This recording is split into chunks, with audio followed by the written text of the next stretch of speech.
in a forest, and this looks to me like a typical forest you'd see all over Nova Scotia. And this kind of forest is young. It's quite young.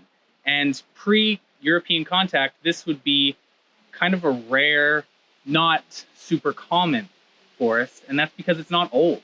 It's young, it's full of species that are quite short-lived, such as the white pine. Of course, short-lived in the tree world is a lot different than us humans.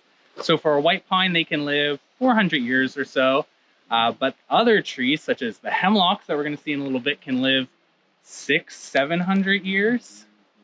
So yeah, we are in what's called an early successional stage forest. And succession in forest terms is just the change in community you see over time after something's disrupted the forest. That can be a windstorm or pest outbreak or a forest fire, things like that. So over time, you get to see the change in species from species that are really fast at growing and love sunlight, and to like the more slower growing ones that can tolerate shade. So this forest, if we were to come back every year for a few centuries, would slowly shift over time. The species would shift. We'd see less pine, probably less maple. None that I can grab onto, but there is maple in here. And we'd see more longer-lived species come in. This forest is a little bit older than just down there. So you see it's had more time to change, to go through succession. And now the dominant species is becoming eastern hemlock, which is our oldest lived tree species in Nova Scotia. Yeah. Are there like official stages of succession? Do they have a name? Or is it just transitory? It's a very we do have, in the scientific world, we love to put things in boxes. Yeah. But they're very gray. So like at the edge, it's hard to tell. Yeah. But there's generally like early, middle, late. And this would be middle? Middle to late. So we have officially entered an old growth forest. And old growth forests are pretty rare in Nova Scotia because we've basically cut down the whole province's worth of forests at some point or another. And they're distinctive in that they have these huge old, they're called cathedral trees because they're so massive. Some of these hemlocks, 300, 400, 600 years old. So incredibly ancient trees. You can also see there's lots of space in between the trees. In the other forest, it's really crowded. It's much more open here. That's another character of an old growth forest.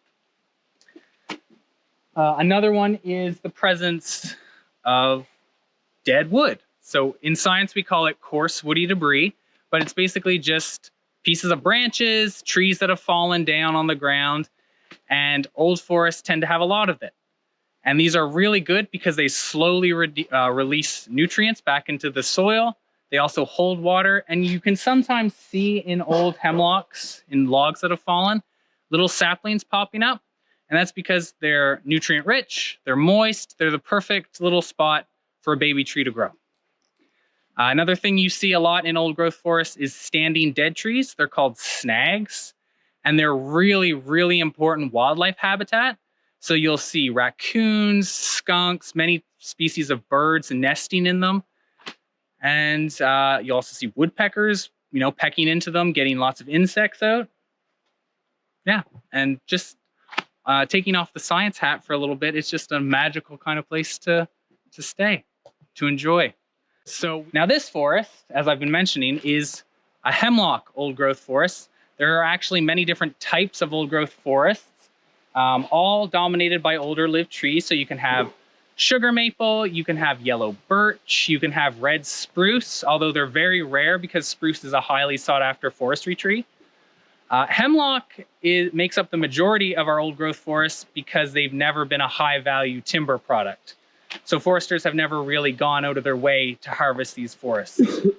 And hemlock also tends to grow in steep valleys along rivers, islands, so areas harder to log. And that's why we have so much of them left. Before we did, I wanted to leave on a bit more of a positive note, and that's to talk about the policy that Nova Scotia has put in place to protect our old forests. It's actually some of the strongest policy in North America dedicated to preserving these ecosystems. And it just recently got an update.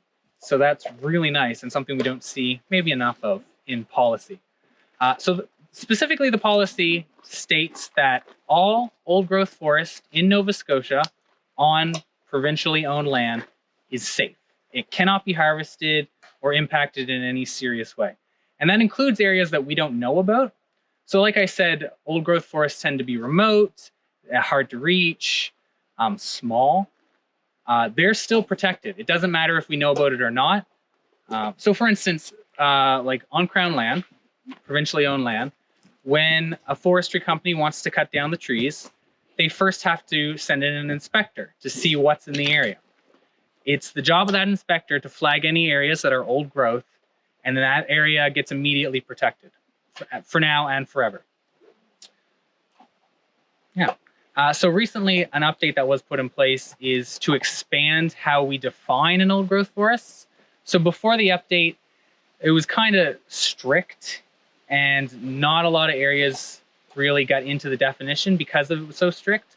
But now they've opened it up. They've included better biodiversity indicators. So not just hemlock forests, but sugar maples and red spruce. And they've also decreased the age that the forest stand has to be from 150 years old to 90 to 140, depending on the trees that are there. So it's a great step in a good direction. Before we did.